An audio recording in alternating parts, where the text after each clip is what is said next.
Hi everyone, and welcome to Jewish Talk, coming to you from NASA Community College on 90.3 WHPC. We're also streaming worldwide right now at nccradio.org.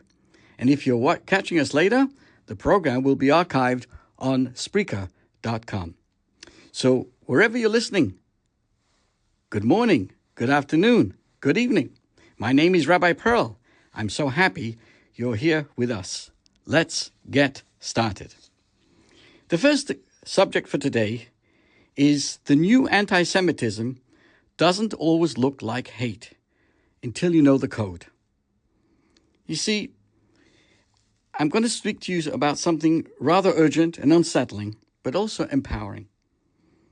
Because anti-Semitism today is not always screamed in the streets, very often it's whispered online. And the scariest part is that it's not always written as, I hate Jews. Instead, it's disguised, it's coded.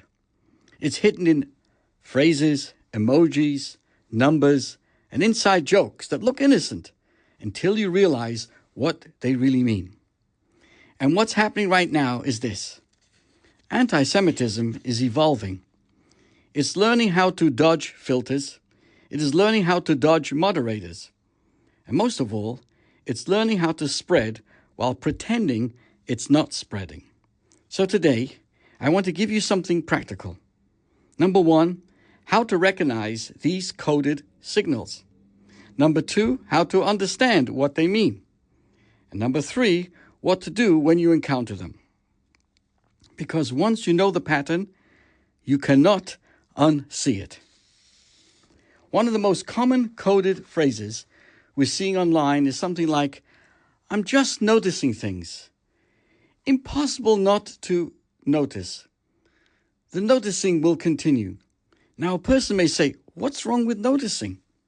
But in many online hate spaces, noticing is a wink-wink code for a very old anti-Semitic conspiracy theory. The Jews are secretly controlling the world. The Jews control the banks, the media, the governments, wars, society. So instead of saying it directly, they say, I'm noticing patterns. And the message becomes, Jews are behind everything. This is not new hatred. It is ancient hatred with modern camouflage. Number two, second idea to think of. Another coded phrase is, every single time you'll see a negative story online, crime, politics, finance, Hollywood, war, the economy, and someone comments, every single time.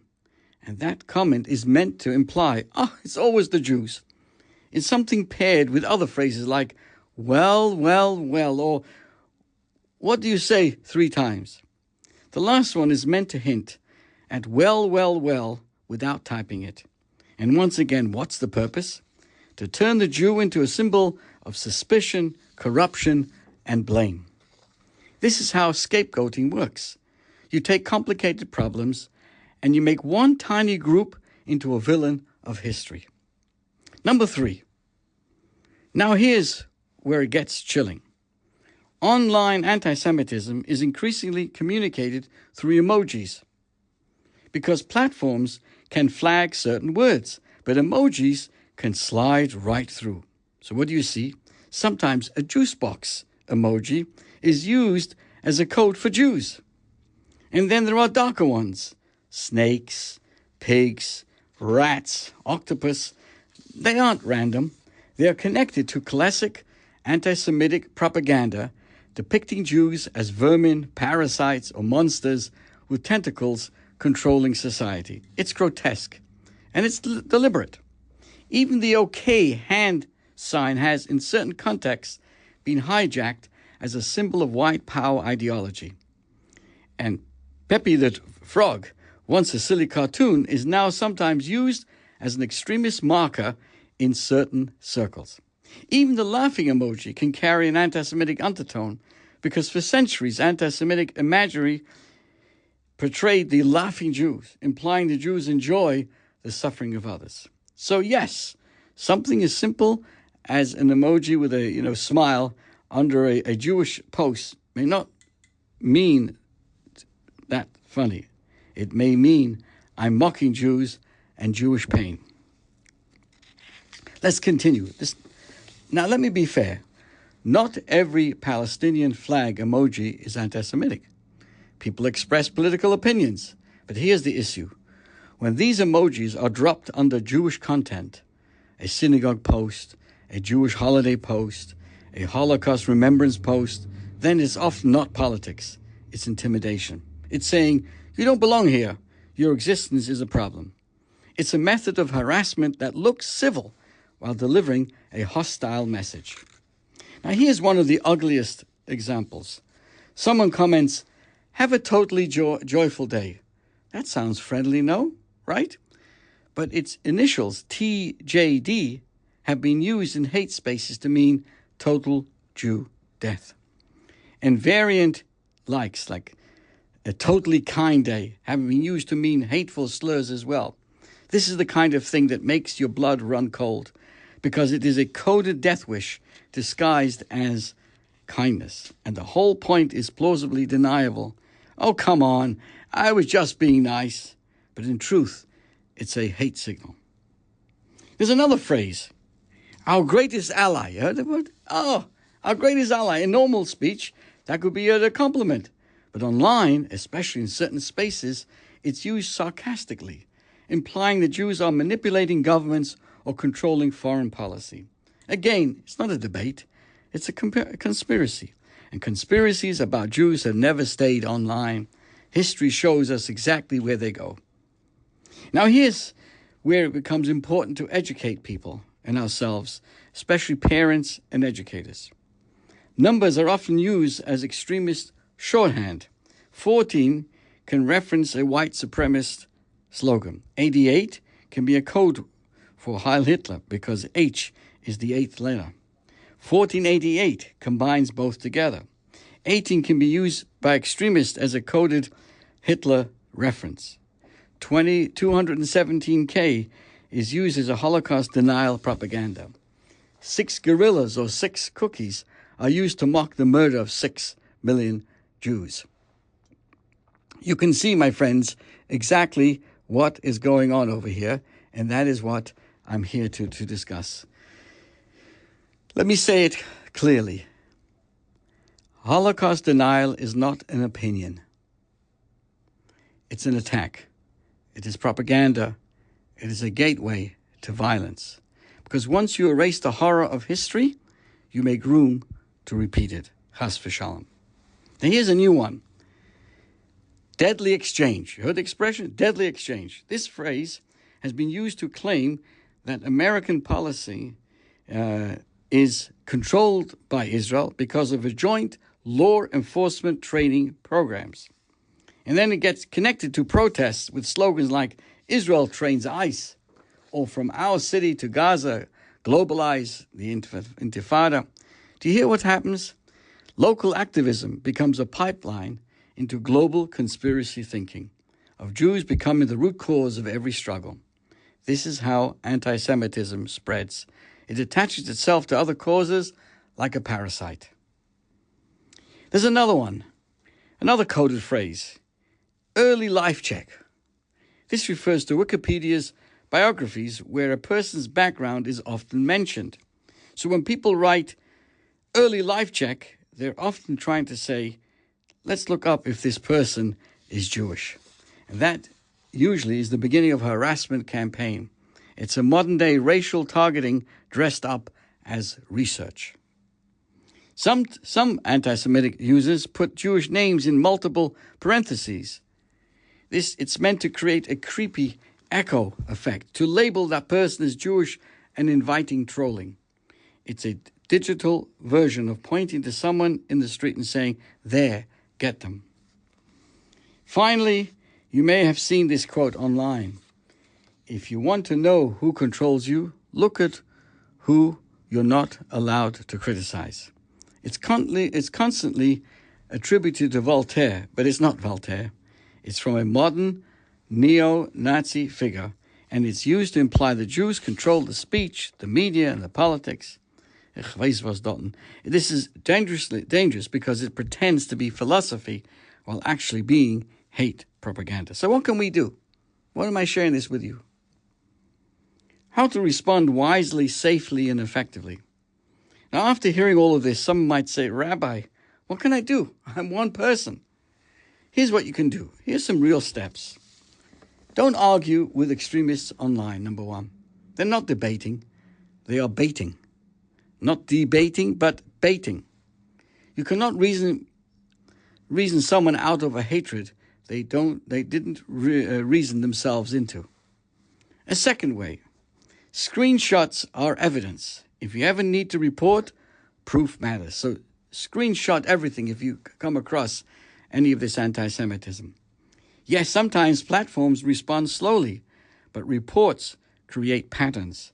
Patterns create enforcement. So report it to the platform. Report to organizations and law enforcement. Screenshots, send the screenshots to those organizations that deal with these things. If there are threats, report, of course, to the FBI or local police. Hate thrives when it becomes normal background noise. Number 5, my friends, is teach your friends and your children. This might be the most important part, because anti-Semitism spreads fastest when good people say, I didn't even notice. So we teach others, this isn't random, this isn't harmless, this isn't a joke. It's a targeted hate coded for speed. My friends, you see, anti-Semitism has always had 2 strategies. One is violence. The other is normalizing hatred until violence becomes acceptable. And today, the normalization is happening through the coded language online. But here's the good news, my friend. When you can identify the code, you can stop the spread. You can report it. You can educate others. You can protect the vulnerable. You can build a culture where hate does not get the last word. Because the Jewish people have been here for thousands of years. We will not be intimidated by emojis. We will not be erased by numbers. And we will not be silenced by whispers. We respond with courage, with dignity, with truth, and above all, of course, is with light. So allow me to continue to on the same subject, my friends. And this is, again, when hate becomes entertainment and a wake-up call for all of America. Friends, I want to share something tonight that is disturbing. Not because it's shocking, but because it's becoming possible. Recently, a scene unfolded in a major American city that should stop every decent human being in their tracks. This was a crowded nightclub, loud music, lights, a packed dance floor. And then something unfathomable. A song came blasting through the speakers that glorified Hitler and Nazi ideology. Not a misunderstanding, not a historical documentary, not something quoting something to condemn it. This was entertainment. And what happened next is what should haunt all of us. People didn't recoil. People didn't walk out. People didn't protest. Some sang along, some danced, some cheered, and many stood by in silence. And in that moment, we witnessed something far bigger than a viral incident. What we saw there, this happened in Miami, we witnessed a moral collapse in real time. Let's be honest, this wasn't confusion. This wasn't young people being young. This wasn't they didn't know what it meant. Everyone knows what Hitler represents. Hitler is not a controversial historical figure. He is a symbol of industrialized murder.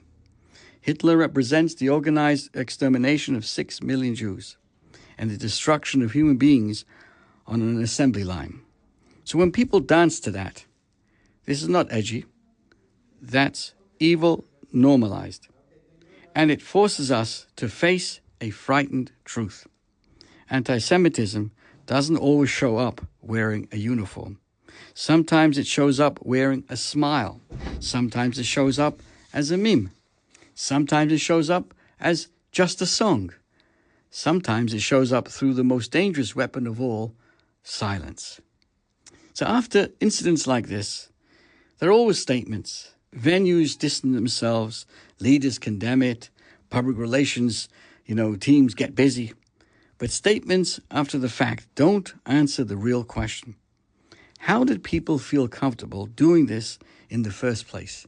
Coming into a venue and asking for this kind of music. How did a crowd listen to Nazi glorification and treat it like background noise?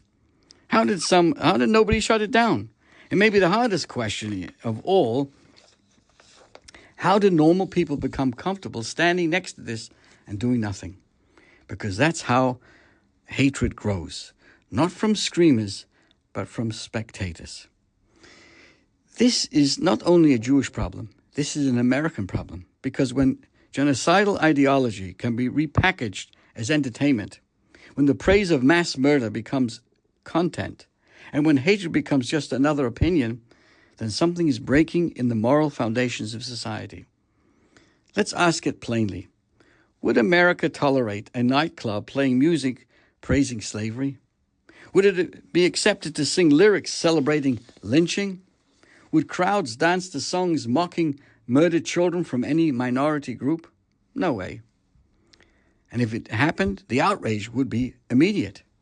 The social consequences would be real. But too often, when the target is Jews, the outrage weakens, the excuses multiply, and the silence grows louder. And that silence is not harmless.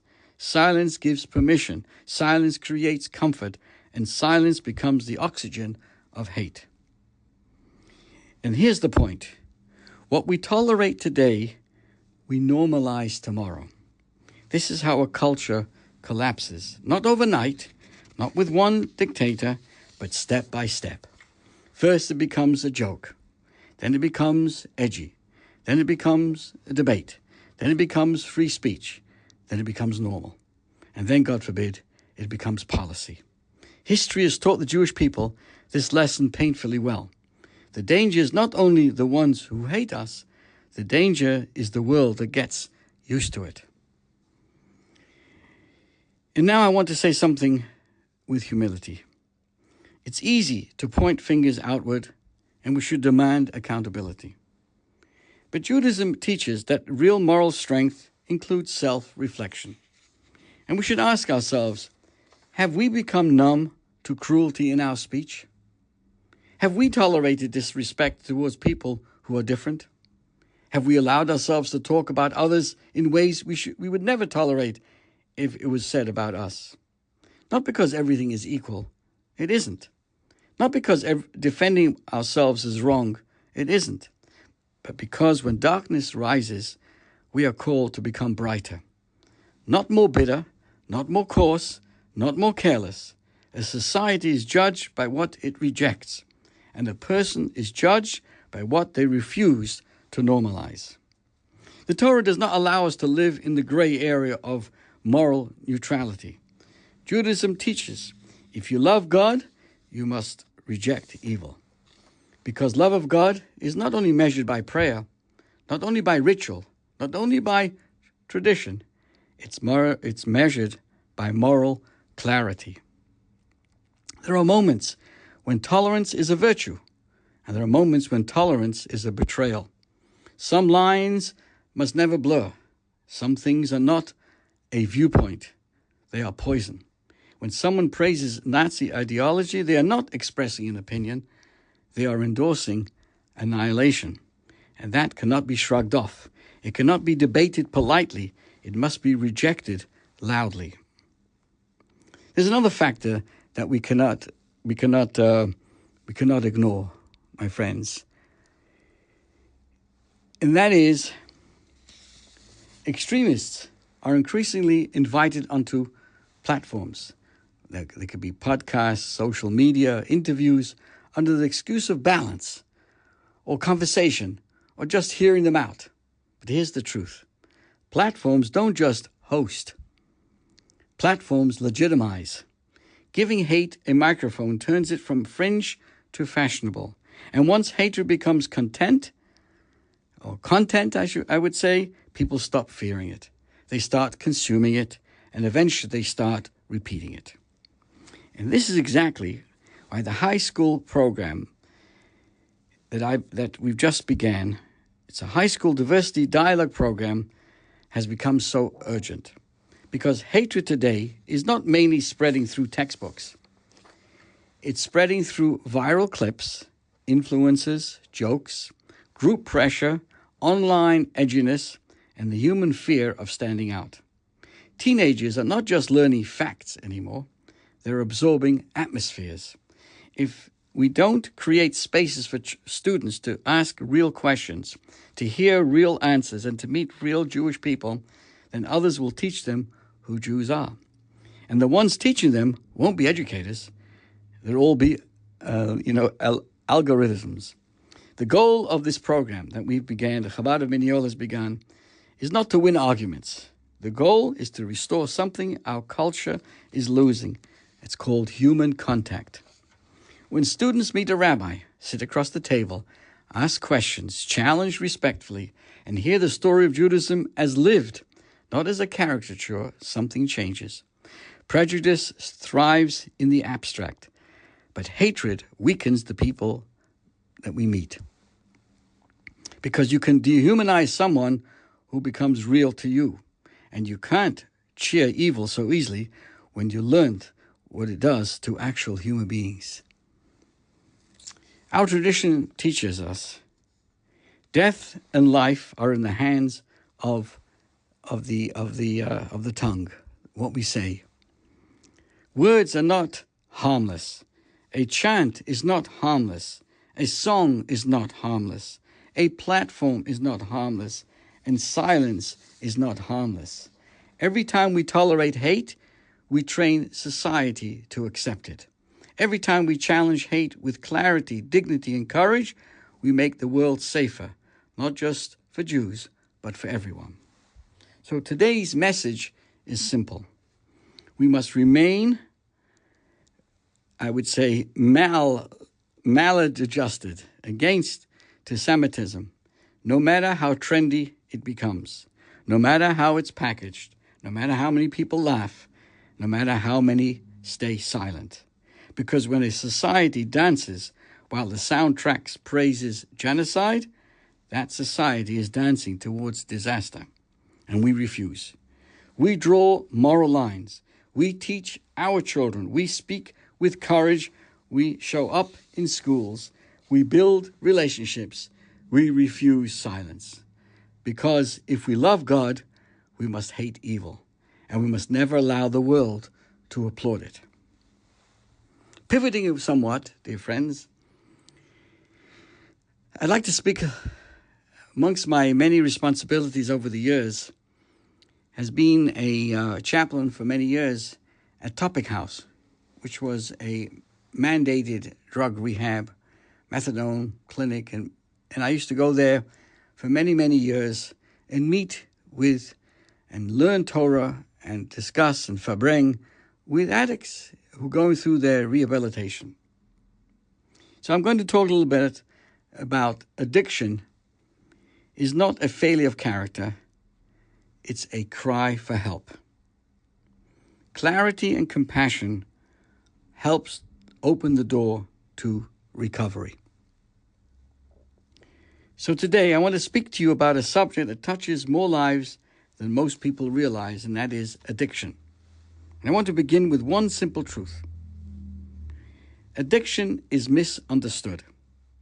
And because it's misunderstood, people suffer longer than they need to.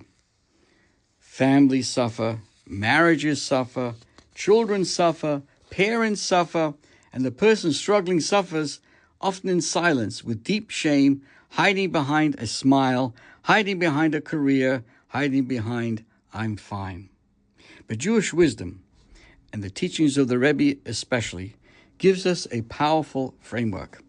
We must replace judgment with clarity, replace labeling with compassion, and most of all, replace despair with hope. Because in Judaism, no human being is ever beyond repair. No soul is ever too far gone. The Rebbe taught again and again, the Lubavitcher Rebbe taught again and again, that when you look at a person, you must see not only where they are, but what they can become. And that's the heart of recovery. Recovery begins when someone believes change is possible. So today I want to share with you 5 common myths about addiction and what a Torah view with the Rebbe's through the Rebbe's lens teaches us instead. Here's myth number 1. They have to hit rock bottom before they can change. Many people assume, let them fall, then they'll learn. But that's not compassion. That is surrender. And the truth is, you don't have to lose everything to begin healing. Rock bottom is not a requirement, it's a tragedy. In Torah, we don't believe in waiting for disasters. We believe in preventing disasters. Just like we don't say, let the illness get worse first, then we'll treat it. No. When someone is bleeding, you don't wait, you stop the bleeding. And when someone is emotionally bleeding, spiritually bleeding, mentally bleeding, you don't say, let him hit rock bottom. You say, let's find a handhold now. Sometimes one of the most helpful ways to speak to someone struggling is to add one word to their story, yet. I haven't lost my job yet. I haven't lost my family or my marriage yet. I haven't ended up in the hospital yet. The word yet is not meant to scare someone into panic. It's meant to wake someone up into the possibility. And the Rebbe taught, never wait for darkness to get worse before bringing light. Start right away. Here's myth number 2. If they really wanted to stop, they would. That myth destroys people because it turns addiction into a moral insult. You're weak. You're selfish. You're not trying hard enough. But addiction is not a simple decision. Experts explain that addiction affects the brain's self-controlling systems, decision-making, reward pathways, impulse control. Meaning, the person may want to stop and still feel trapped. And here's something important that families need to hear. By the time someone is truly addicted, they often hate what they're doing. They're not enjoying it. They're not celebrating it. They're not proud. Many are living with crushing shame. And here's the Rebbe's insight that changes everything. The Rebbe taught that deep down every one of us wants what is right because the soul is pure. So if someone is acting in ways that contradict their values, it doesn't mean they have no values. It means something is blocking their soul's expression. Addiction is often not a hunger for pleasure. It is a desperate attempt to numb pain. And what keeps many addicts stuck is not the lack of willpower. It's this sentence in their mind. If people knew, they would be disgusted. So the greatest gift we can give someone is not harsh judgment. It is safe love. A space where they can say, I need help, and not be condemned. Because shame doesn't heal addiction. Shame feeds it. Myth number 3. Only certain types of people struggle with addiction. People think that they know what an addict looks like. The truth is, you cannot tell from the outside. Addiction doesn't discriminate. Not by age, not by neighborhood, not by profession, not by income, not by good family, not by religious background. There are homes that look perfect on the outside, but on the inside, something is breaking. There are people who are successful in business, successful in community, successful in appearance, and drowning privately. And that's why we must stop making addiction into those people. Because once we say those people, we stop noticing our people. And Judaism tells us, Kol Yisrael arevim zeh b'zeh. We are responsible for one another. Not only when it's comfortable, not only when it's pretty, not only when it's easy, even when it's painful, even when it's messy, and even when it requires from us courage. Myth number 4, my friends. Relapse means treatment didn't work. Relapse is heartbreaking. It scares families. It disappoints people. It creates anger. But relapse does not automatically mean failure. In many cases, relapse means the person is still in a long process of healing. Judaism understands this deeply because Torah doesn't demand perfection overnight. all Torah demands is growth.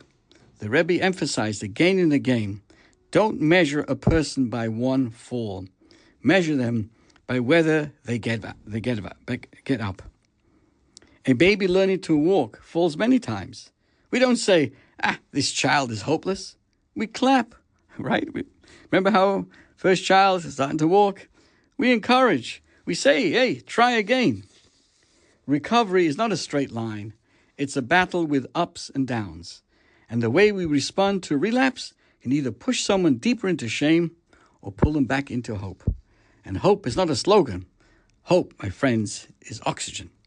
Myth number 5. Once an addict, always an addict. Some people believe that once trust is broken, it can never be rebuilt. That once a person struggles, they will always struggle. But Judaism does not believe in labels. That becomes life sentences. Judaism believes in what is called teshuvah. Teshuvah doesn't only mean I'm sorry. Teshuvah means to return to who you really are. The Rebbe taught that teshuvah is not for the wicked, it's for the living. For anyone who wants to come home to themselves. And yes, people can change. Not only can they change, sometimes a person can rebuild their life after addiction and become more honest, more grounded, more empathetic, more self-aware, and more spiritually mature because they fought for their life. And when you fight for your life, you don't take life for granted.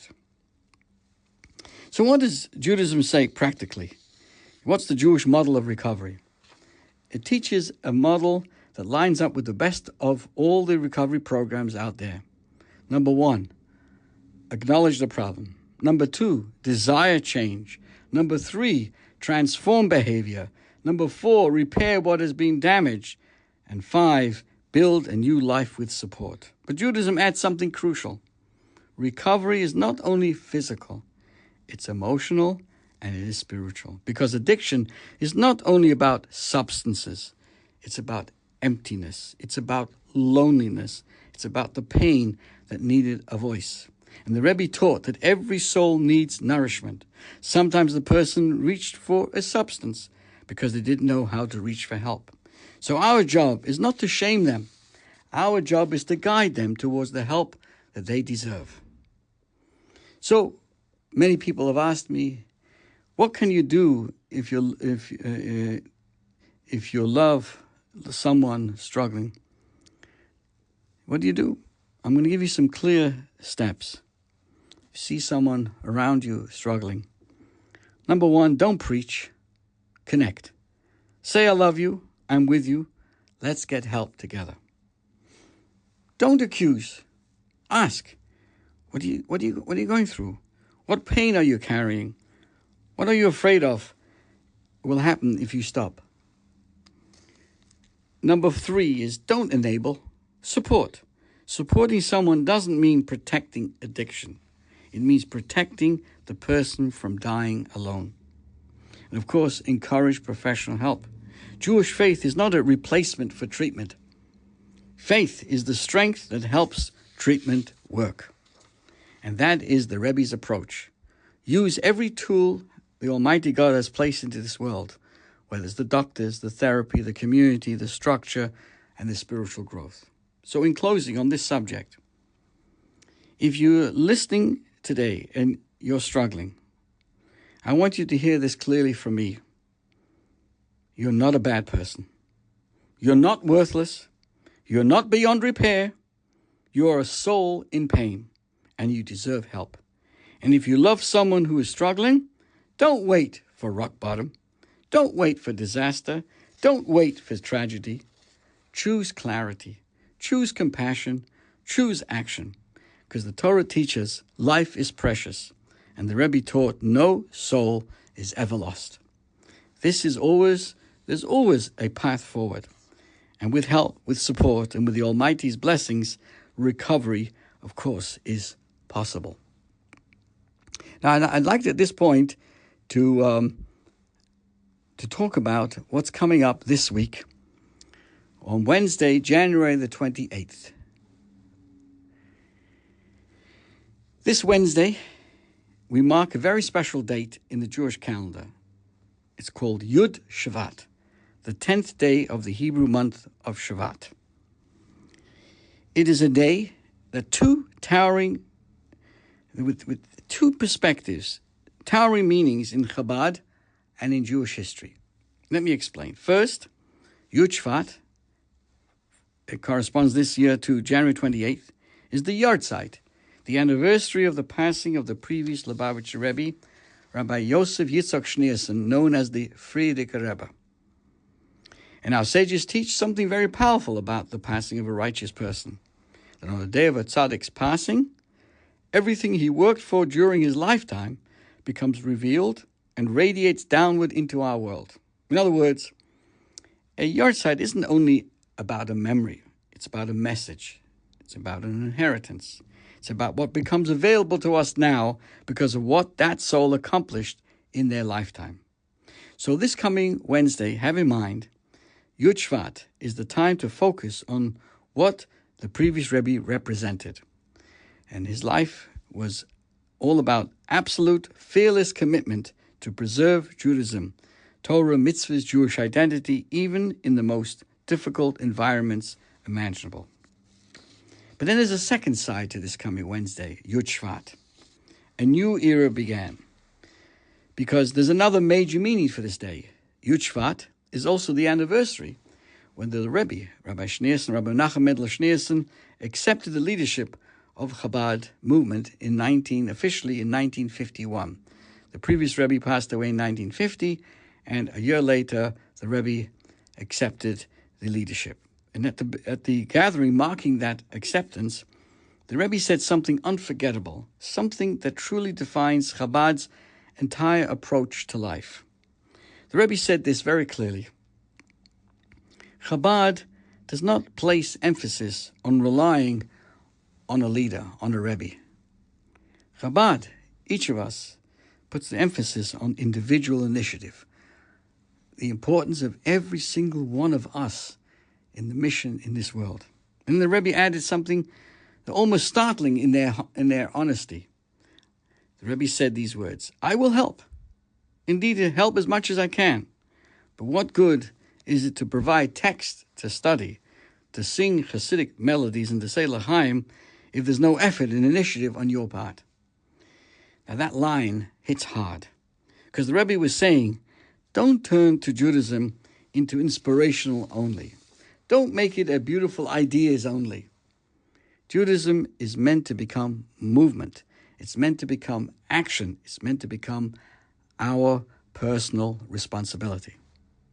And at the same gathering, the Rebbe outlined the mission of our generation.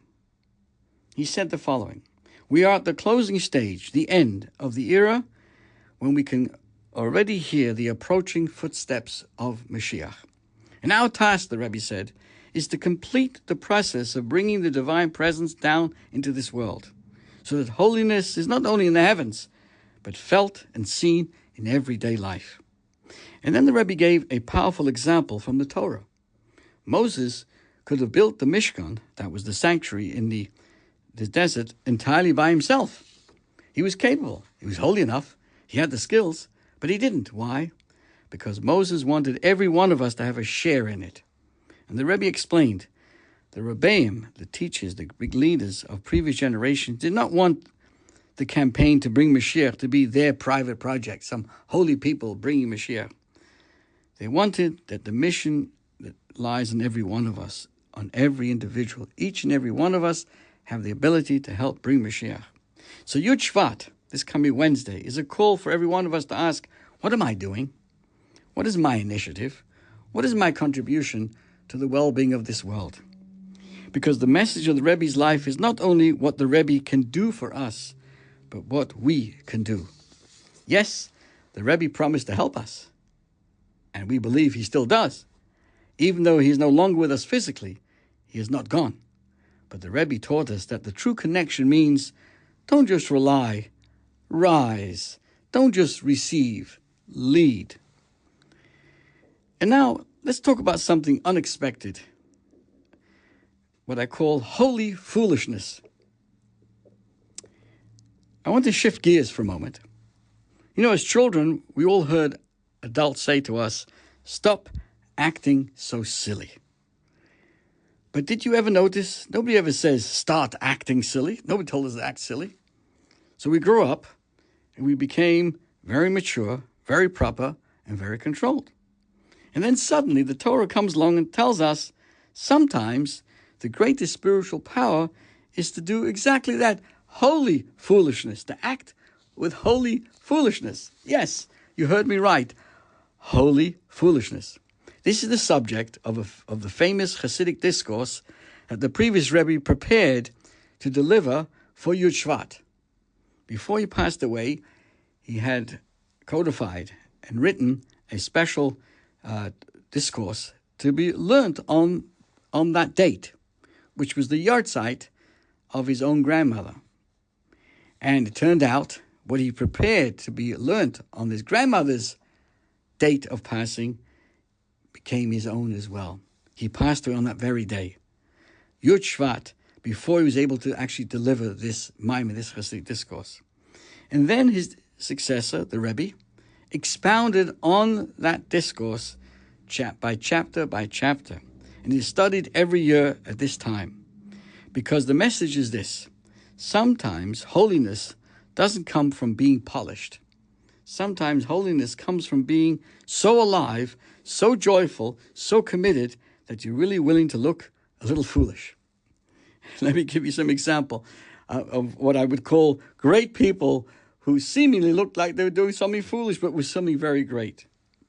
You think, let's be honest, foolishness sometimes sounds like a bad thing. But look at who in our history are accused of foolish, quote-unquote, behavior. One example is Rabbi Shmuel Bar Yitzchak, a great sage, would dance at weddings with intense energy, hands, feet, body flying in every direction. His colleagues were disturbed. They said, "You're embarrassing the Torah scholars." But when he passed away, something incredible happened. A pillar of fire shaped like a myrtle branch separated his bier from the crowd, from his coffin to the crowd, almost like heaven was saying, this dance wasn't childish. This dance was holy. Give you another example, King David.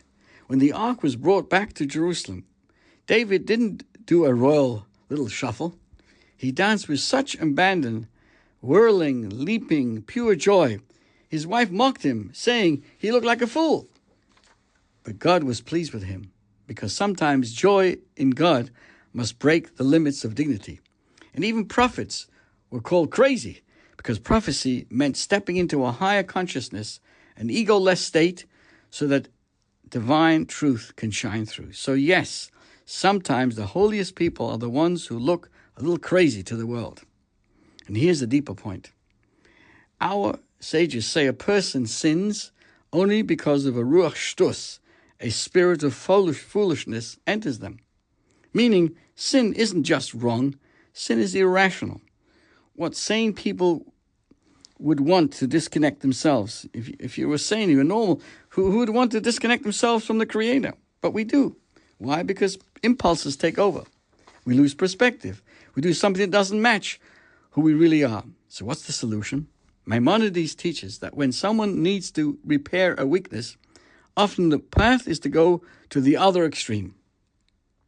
So we counter the spirit of foolishness that leads to negativeness with holy foolishness. Shtus, what in Hebrew would call shtus dikdusha.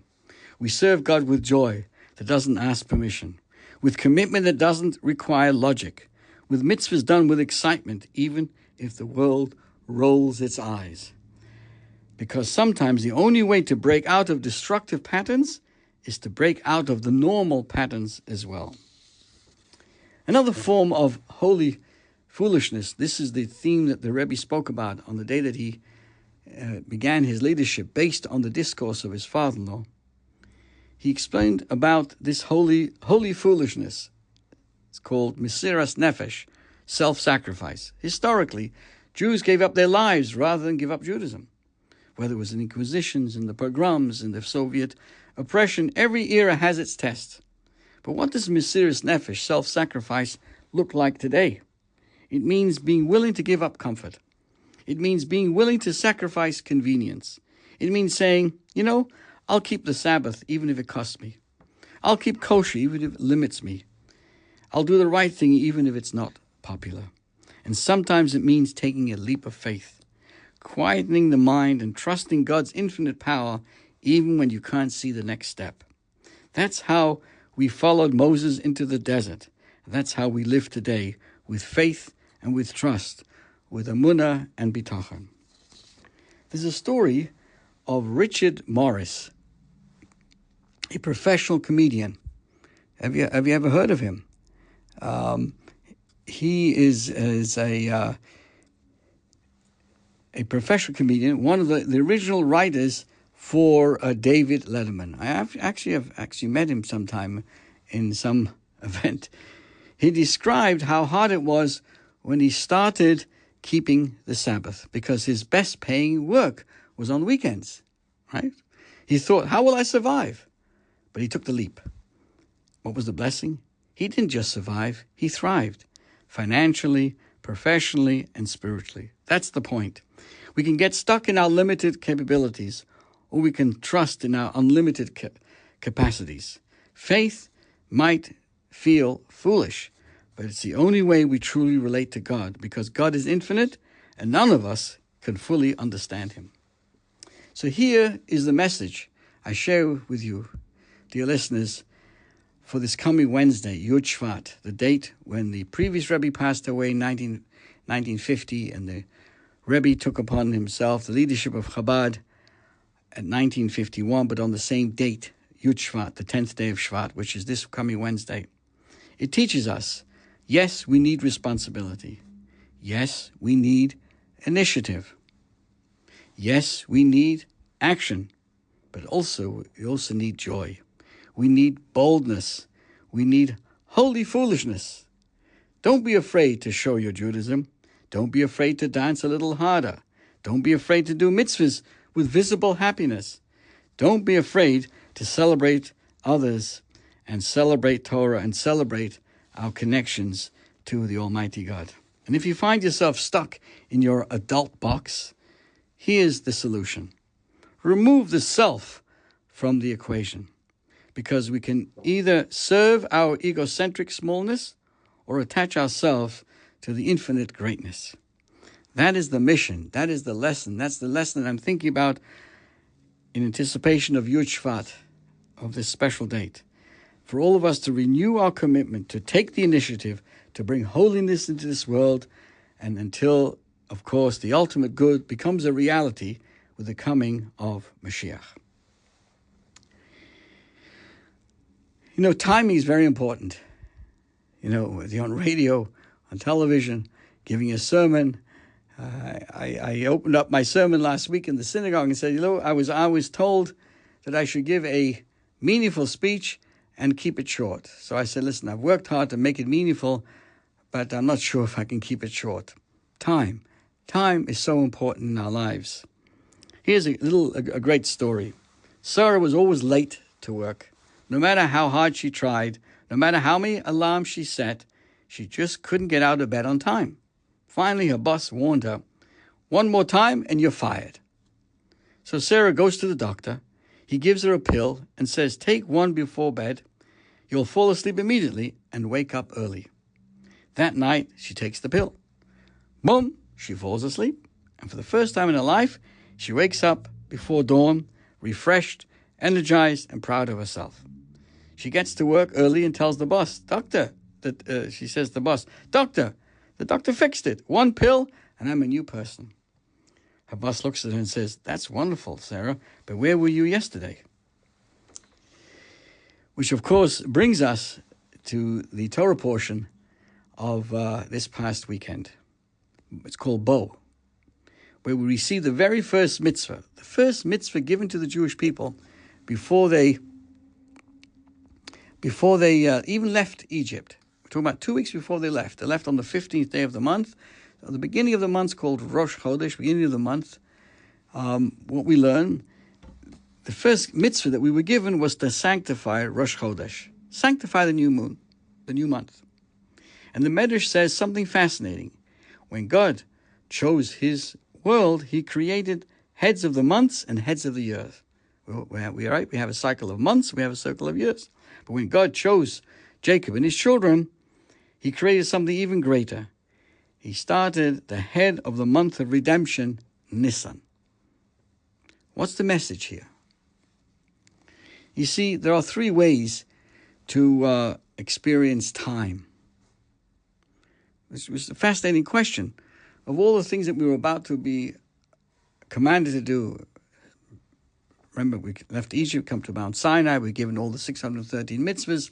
You would think that the first mitzvah given to us would be one that, whether it's tefillin, whether it's Shabbos, whether it's the mezuzah, or everything else. What was the first mitzvah? The first mitzvah commanded to us as a people, as a national group, was the importance of sanctifying the new month. What's the mention? What's the message here? Why? On the simplest level, we're now going to be free. A slave has no control of their time. This sanctifying at the beginning of the month, knowing when the calendar begins, is reflective of a person having some control over the time of their life. And this is why, and a slave has no control. They have to come, they have to go. And now that we're ready to become free people, so this was the idea of sanctifying the month, knowing the calendar, and living accordingly. But there are three ways to experience this time. We have empty time, days that blur into days, days that blur into days. Life becomes survive and repeat. Time passes when nothing is built. As I often hear, years ago, someone told me, he says, "Rabbi, in America, the greatest murder is taking place all the time." I said, well, how can it be? What are you talking? He says, people are murdering time. They're killing time. Everyone says, what am I doing? I'm killing time. That's empty time. Nothing's been accomplished by that. Then we have meaningful time. Life has structure and direction. A person sets goals. He marks the times. He grows. He contributes. That's why the world becomes chosen, because we give time purpose. Then we have redemptive time. This is uniquely Jewish. Not only do we use time wisely, we sanctify it. We take ordinary moments and make them eternal through Torah, through mitzvahs, through prayer, through kindness, through Shabbos, and Jewish living. In other words, the world measures time by the clock, but we measure time by the holiness. So the question is, which time zone are we living in? How are we living our life? Are we just passing through, as they say? Just passing time? Are we building time? Or are we redeeming time? Are we redeeming every moment of our life in a holy manner? Many years ago, the Rebbe discussed the significance of how does a person, experience success in time. And he told us about the Rashba, a very, very great codifier, halachic leader, the Rashba. And he was an individual who was extraordinary academic. He was a teacher of a large academy of students. So he studied, taught Talmud. He was also a person who wrote questions and answers to people from around the world. At that time, people would turn to him for questions in Jewish law, and he would write to them. So he taught, he wrote to them. He was also a doctor. He had his patients. And we also know that every day he took a walk near a brook, near a little river. And people asked him, how do you have time to do all these things?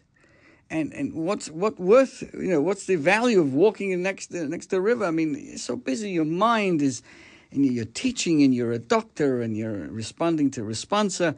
How do you do it? And he says, I express success with time. He says, you can't put more than 60 seconds to a minute or 60 minutes to an hour. But what you do during that time makes it successful. So he says, whatever I'm doing at that moment, my mind is just there. Just there. So when he was teaching, all he was doing was teaching. When he was writing the responsa, that's all he was doing. When he was dealing with his clients and his patients, that's all his mind was. Therefore, even taking a small walk, a half an hour to a breather, was successful because that's where he was. He put himself in totally what he was doing. We all know ourselves.